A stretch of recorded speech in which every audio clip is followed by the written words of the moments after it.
es evidente la gran vulnerabilidad que se hizo presente en cada una de las, vamos a decir, de los ámbitos de la sociedad, no únicamente el ámbito educativo, en cualquier tipo de contexto se hizo evidente la vulnerabilidad que tenemos como sociedad a partir de la pandemia, todas y cada una de las necesidades que surgieron a partir de la misma. Quiero comenzar con esta pantalla, colocando esta palabra y estos signos, pandemia, punto y coma. Hablando desde un lenguaje, de la teoría del lenguaje de la programación, al colocar lo que es los dos puntos después de una palabra, ustedes sabrán con exactitud a lo que me refiero. Cuando hablamos en teoría del lenguaje de programación, al colocar el punto y coma después de una palabra, estamos marcando lo que es el final de un proceso, el final de una sentencia, el final de una indicación, por así decirlo. Sabemos bien que a lo mejor no aplica en todos los tipos de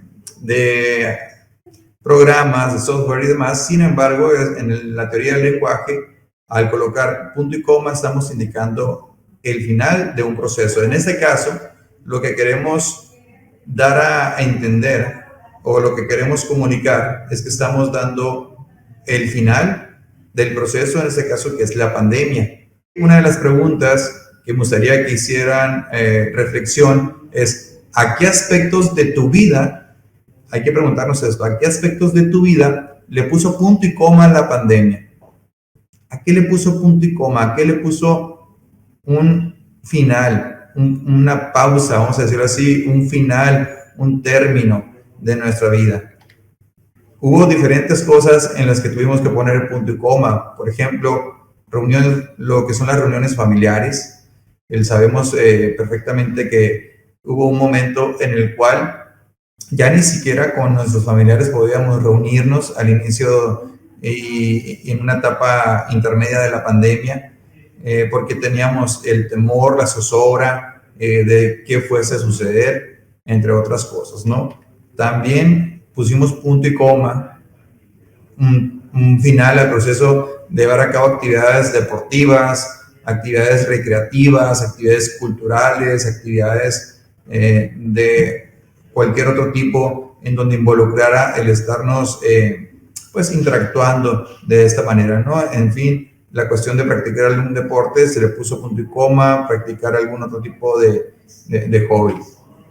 Salir de viaje fueron otra de las situaciones en las que le pusimos el punto y coma, le pusimos un término de cierto modo, porque también podemos decir, ya se está reactivando, se está continuando, sí, pero en ese momento, a principios del año 2020, comenzamos a pausar por completo lo que es estas actividades, ¿no? Asistir a fiestas es algo también que a lo mejor yo sé que a la mayoría de ustedes que son jóvenes, que están en una etapa también en la que empieza la cuestión de convivir más, de interactuar más con otras personas, llegó a esta parte aquí también de ponerle punto y coma. Y una de las partes obviamente principales y sustantivas de lo que estamos trabajando aquí en la Secretaría de Educación y Cultura a través de la Dirección General de Innovación y Desarrollo Tecnológico es el énfasis en que se le puso punto y coma a las clases presenciales. Y esto prácticamente nos vino a revolucionar, a crear una reingeniería sobre cómo poder convertir, llegar, transformar, cómo lograr los procesos educativos en los estudiantes de los tipos y niveles educativos que hay aquí en México. Así que algunos de los problemas que quedaron al descubierto con la pandemia y que a su vez nos reflejan lo que es una realidad. Entendía la realidad como todo aquello que nosotros tenemos en nuestro contexto inmediato y también en no tan inmediato, pero esa realidad, ¿cuál es la realidad que tenemos ahora nosotros aquí? Primeramente, hubo algunos problemas que quedaron muy evidentes, como lo es la salud mental. esta nueva realidad de estar trabajando, haciendo lo que es el teletrabajo. Sabemos que hubo muchas situaciones muy adversas, como lo fue el desempleo temporal, el estar enseñando desde casa para maestras, maestros, el estar aprendiendo desde casa para cada uno de los estudiantes de ustedes y la falta de contacto físico que tuvimos con familiares, con amistades, con colegas del trabajo. Todo eso nos llevó mucho tiempo en acostumbrarnos y para podernos adaptar a esos cambios, a esos hábitos, nuevos hábitos de vida y aparte tener el temor constante de contraer el COVID-19, esa fue una preocupación que realmente afectó la salud mental de muchas personas, atendiendo primeramente lo que es el aspecto mental, socioemocional, que es muy importante que se tenga considerado en este tipo de actividades, porque es sumamente importante. Otro aspecto, otro problema que quedó al descubierto fue la cuestión del desempleo, en donde también por fuentes del INEGI, tenemos que hubo una tasa estimada del 11,7% de desempleo en la población económicamente activa para el final del 2020, lo que equivale aproximadamente a 6 millones de personas. Es demasiado el impacto que tuvo en cuestión de desempleo también la pandemia y es importante que lo tengamos en consideración. También el 44% de la población ocupada en México se enfrenta durante todo el proceso de pandemia se enfrentó a sufrir el riesgo de afectaciones, ya sea reducciones de horas de trabajo o reducción del salario. Entonces, todo este tipo de proceso, lo que es el desempleo, que es un problema que quedó muy vulnerable, muy al descubierto por la pandemia y que reflejó nuestra realidad durante todos estos meses, se liga completamente con el primer aspecto que estábamos hablando, que es la salud mental. Y otro dato muy importante con relación al desempleo es que en los primeros 5 meses de pandemia se destruyeron más empleos formales de los que fueron creados en todo el 2019. Es decir, únicamente en los primeros 5 meses, en pocas palabras, del 2020, se vinieron abajo todos los empleos formales que se crearon en todo el año anterior, en todo el 2019. Entonces, estas problemáticas sí son muy importantes que se analicen a detalle, a profundidad, para que personas como ustedes también puedan tener esa noción, puedan hacer conciencia y puedan determinar qué acciones llevar a cabo para poderle dar una solución, una alternativa de solución.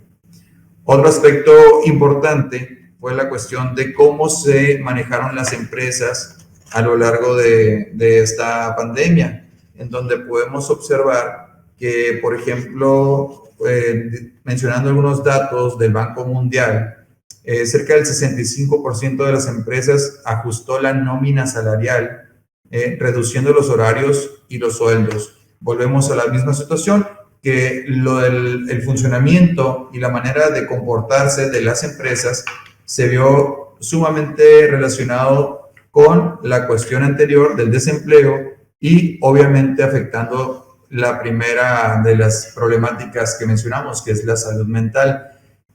Esto es importante que lo tengamos en cuenta, que cada uno de los factores o de los sectores de la sociedad o de las actividades que se llevan a cabo que fueron afectadas por la pandemia no son aisladas, no tienen una funcionalidad aislada, sino que tienen esa vinculación entre unos y otros, el observar cómo en las empresas se realizaron algunas actividades, algunos ajustes que posteriormente afectaba cuestiones de empleo, desempleo y posteriormente a la salud mental, a esa seguridad, a esa certeza laboral y a esa salud mental que se afectó debido a todo el tipo de situaciones como preocupaciones, el estarte a lo mejor tal vez mortificando por el sustento del hogar, entre otras cosas. Eso es importante tener en cuenta.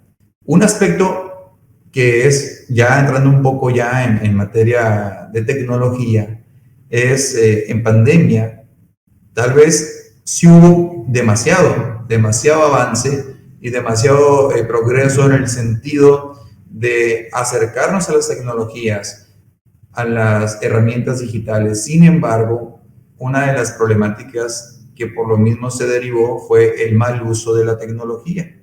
Aquí vino a recaer en la preocupación que muchas familias tenían respecto al uso correcto o el uso incorrecto de la tecnología. En este caso, la preocupación era respecto a que en las familias el uso de la tecnología, hablándose de internet, de los dispositivos móviles, de videojuegos, de mensajería instantánea, de algunas redes sociales que antes del confinamiento se utilizaban, sin embargo, se potenció al momento de estar en un proceso de aislamiento en casa.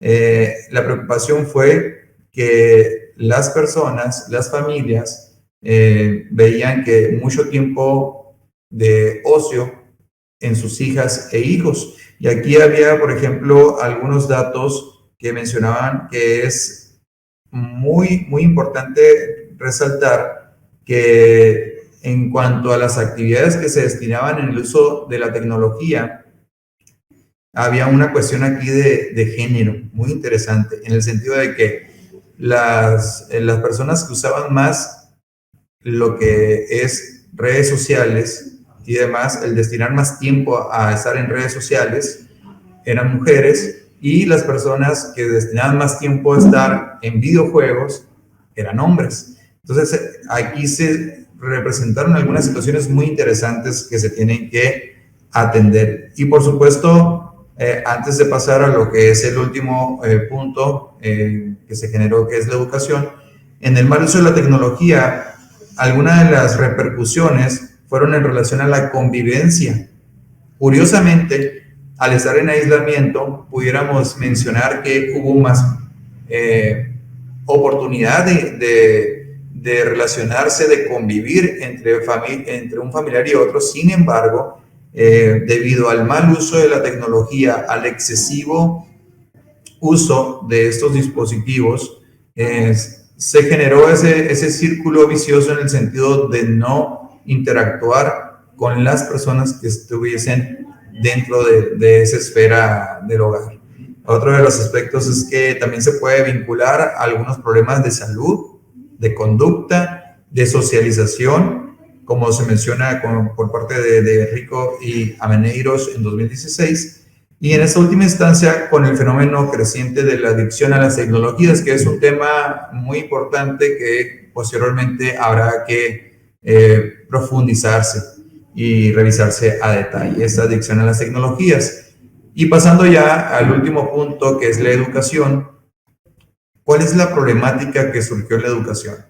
¿Cuál es la realidad que nosotros nos encontramos en el ámbito educativo? Según la ONU, la Organización de las Naciones Unidas, menciona que la pandemia por coronavirus provocó la mayor interrupción de la historia en los sistemas educativos. No existe algún acontecimiento que haya producido vamos a decir, esta pausa, y volvemos a la analogía del punto y coma en programación, a poner punto y coma a las clases presenciales dentro de los sistemas educativos del mundo, aunque haya sido vamos a decirlo, un problema de salud endémico, se volvió una pandemia, una contingencia sanitaria mundial, y que afectó e interrumpió los procesos educativos en todo el mundo, y que esto afectó alrededor de 1.600 millones de alumnos en más de 190 países, lo que afecta al 94% de los estudiantes de todo el mundo.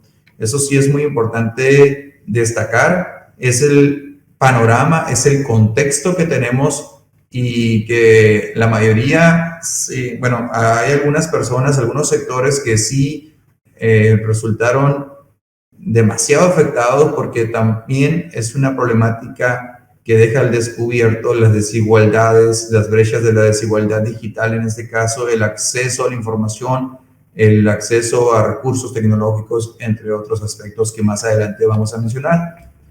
Algunas de las consecuencias que produjo la pandemia en lo que es el ámbito educativo, podemos resumirlo a estas tres situaciones, que es el rezago educativo, abandono escolar y el aumento de las desigualdades sociales y educativas.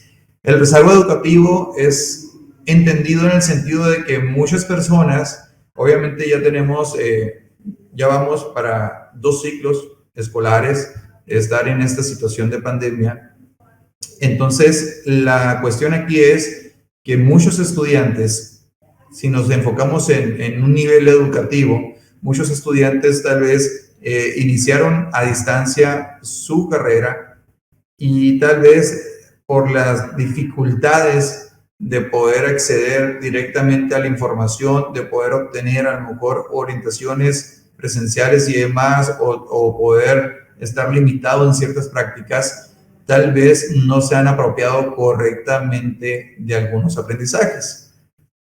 Eso en algunos casos. Lo que produce que algunos estudiantes se encuentren, al decir rezago educativo, se encuentren en cierto nivel educativo. Vamos a pensar, por ejemplo, en estudiantes de educación media superior, preparatoria, aquellos estudiantes que tal vez se encuentran ya en tercer grado de preparatoria, pero que algunos de ellos tienen un nivel educativo de segundo grado de preparatoria, porque no se lograron apropiar correctamente de cada uno de los aprendizajes, de las habilidades, no las desarrollaron correctamente y no adquirieron tampoco valores y actitudes como debería de ser de acuerdo al nivel en el que se encuentran. A esto nos referimos con lo que es el rezago educativo, que haya un desfase entre el nivel en el que se encuentra el estudiante y el aprendizaje, las competencias, los conocimientos, las habilidades, las actitudes que éste debería de tener. Está un tanto por debajo en algunos de los casos, y eso es importante, que se busquen las estrategias adecuadas para poderle dar una atención. El abandono escolar, sin duda alguna, pues su misma palabra lo dice, es aquel proceso mediante el cual estudiantes, debido a diversas circunstancias, a diversas situaciones o justificantes, se ven en la necesidad de abandonar lo que son sus procesos educativos. Esto es completamente lamentable, en donde se tienen que sumar muchos esfuerzos para poder articular una estrategia que permita la continuidad y la conclusión de los estudios, sea cual sea el nivel y el tipo educativo del que se hable. Aquí, por último, tenemos el aumento de las desigualdades sociales y educativas que mencionábamos hace un momento, que se puso en evidencia que hubo muchos sectores de la sociedad que no podían tener acceso a las clases a distancia, a las clases en línea, a diferencia de sectores más reducidos que sí podían hacerlo. Y aquí es donde hubo una estrategia por parte del gobierno para poder atender dicha situación y lograr, a través de un proceso de carácter equitativo, otorgar las posibilidades a estudiantes de los distintos niveles educativos para que pudieran acceder a los procesos de enseñanza y aprendizaje. Ahora bien, un problema implica siempre un reto. Nosotros estamos hablando de que, por el título de la conferencia, es retos y oportunidades. Entonces, partiendo de las problemáticas que hemos planteado anteriormente, podemos ir directamente a que ello implica un reto. Pregunta: ¿qué es un reto?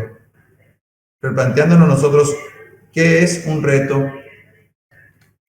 Según la Real Academia Española, un reto es el objetivo o empeño difícil de llevar a cabo y que constituye por ello un estímulo y un desafío para quien lo afronta. Muy importante poner atención en esta definición: reto. algo difícil de llevar a cabo, pero también que representa, que constituye un estímulo y un desafío para quien lo afronta. Es como que me motiva también poder llevar a cabo la solución a cierto problema, ¿no? Entonces, eso es un reto, algo difícil de llevar a cabo, pero que representa un estímulo, un desafío para quien lo va a afrontar. Ahora bien, ¿cómo podemos afrontar de manera exitosa los retos? Edward de Bono, que es un autor que recomiendo ampliamente, plantea lo que es la teoría del pensamiento lateral. Este pensamiento lateral es la habilidad para que las personas puedan desarrollar nuevas ideas. En ese sentido, menciona que es una forma deliberada de creatividad que se basa en la comprensión de cómo funciona el cerebro como un sistema de información autoorganizado. Aquí es importante que el pensamiento lateral lo podamos entender y lo podamos adoptar cada uno de nosotros para llevar a cabo la toma de decisiones a través de las situaciones adversas o de los retos o de las problemáticas que se nos presenten. Entonces, el pensamiento lateral, según Edward de Bono, plantea lo siguiente. Primero que nada, está lo que es el pensamiento lateral y lo que es el pensamiento vertical. Vamos primeramente a revisar qué es el pensamiento vertical. Como lo dice la misma palabra, vertical, nos imaginamos una línea que está de arriba hacia abajo o de abajo hacia arriba, pero que va completamente firme en su dirección. Y dice que una de las características es que únicamente te mueves si hay una dirección en que moverse. Si te dan la instrucción, te mueves hacia esa dirección. No tienes mucha, vamos a decirlo de esta manera, mucha facilidad de poder tú explorar algún tipo de dirección a tomar, sino que lo que te indican, hacia ese camino hay que dirigirse. Tiene una sola perspectiva. Una persona que tenga un pensamiento vertical tiene nada más una sola perspectiva, hay una sola solución, por así decirlo, ¿no? Para un problema. Resulta a veces un tanto mecánico, y aquí nos podemos remontar a la escuela en algunos momentos, en algunas ocasiones. Tenemos también, nos atenemos a únicamente hacer aquellas cosas de la manera en como nos dijeron que se hicieran, ¿sí? A eso nos referimos con cada uno de los puntos, de que te mueves únicamente si hay una dirección en que moverte. Y como te dijeron, así tiene que ser. Como se abre por ejemplo, ¿cómo podemos abrir una lata? Algo tan sencillo. No, pues a mí me enseñaron que tiene que ser de esta manera, entonces así lo voy a hacer siempre. Entonces es como un pensamiento vertical. Todo el tiempo hago exactamente lo que me dicen y a veces se empieza a convertir en algo mecánico. No exploro, por así decirlo. Y por lo mismo, al yo hacer las cosas de una manera muy mecanizada también y que únicamente sigue una sola dirección, es un tanto predecible en las decisiones, ¿no? Por otra parte, el pensamiento lateral es algo que es sumamente creativo. Te hace revolucionar las ideas, y aquí es algo que yo en lo personal considero que cuando estamos trabajando en procesos de innovación, de mejorar, de algún prototipo, hacerlo de otra manera para que pueda obtener un mejor resultado, de hacer alguna programación para que alcancemos metas más altas y demás, es muy importante el pensamiento lateral, porque es un proceso sumamente creativo, que te da libertad, es asociativo, es consensuar ideas, es establecer algunas interacciones con otras personas para lograr obtener más información, más ideas, y que ahora sí que explote la cuestión creativa en cada uno de nosotros. Tiene varias perspectivas, como se menciona, a diferencia del pensamiento vertical, es una sola perspectiva, hay una sola manera de hacer las cosas.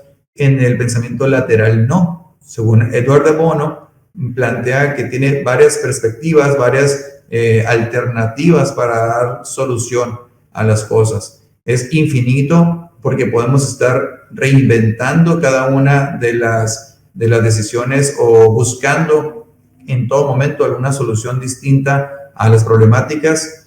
En este caso, no rechazan ningún camino, eso es muy importante. En algunas ocasiones tenemos el temor a equivocarnos, el temor a decir, si lo hago de esta manera, puedo fallar y se pudiera arruinar tal vez algún tipo de producción, pero aquí no se rechaza ningún camino porque todo nos deja un aprendizaje. El haber hecho un ensayo y error, por ejemplo, nos deja un aprendizaje que lo podemos después prevenir y poder lograr mejores resultados, ¿no? Y lo importante aquí es que crea sus propias oportunidades. En algunas ocasiones ustedes tendrán alguna problemática, algún percance, alguna situación que tengan que resolver y no hay una solución clara o no hay una solución ya establecida como si fuese un manual, ¿verdad? Pero ustedes piensan rápidamente, improvisan en algunas ocasiones y encuentran una solución rápida.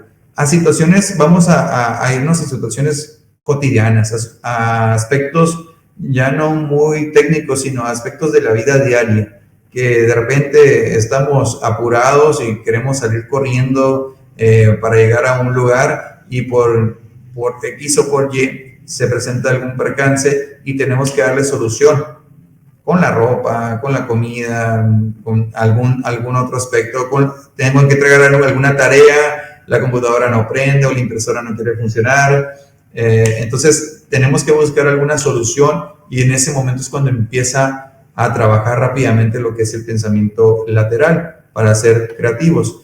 Y esto es importante y que es tal vez un cliché, esa frase, pero tiene muchísima razón y encaja perfectamente con lo que es el pensamiento lateral, que dice, si buscas resultados distintos, no hagas siempre lo mismo. Eso es muy importante que tengamos en cuenta. No podemos estar esperando resultados que sean cada vez mejores, que sean innovadores. Si venimos y hacemos las mismas cosas, los mismos pasos, la misma metodología, hay que comenzar a explorar, hay que comenzar a cambiar la perspectiva, hay que comenzar a tomar en cuenta los puntos de vista de las demás personas y por ello es importante también aquí en el hackathon que estemos trabajando a través de equipos de 4 integrantes, donde hay 4 perspectivas, hay 4 posibles caminos o más y que se tiene que explorar en cada una de las ideas que se lleven a cabo.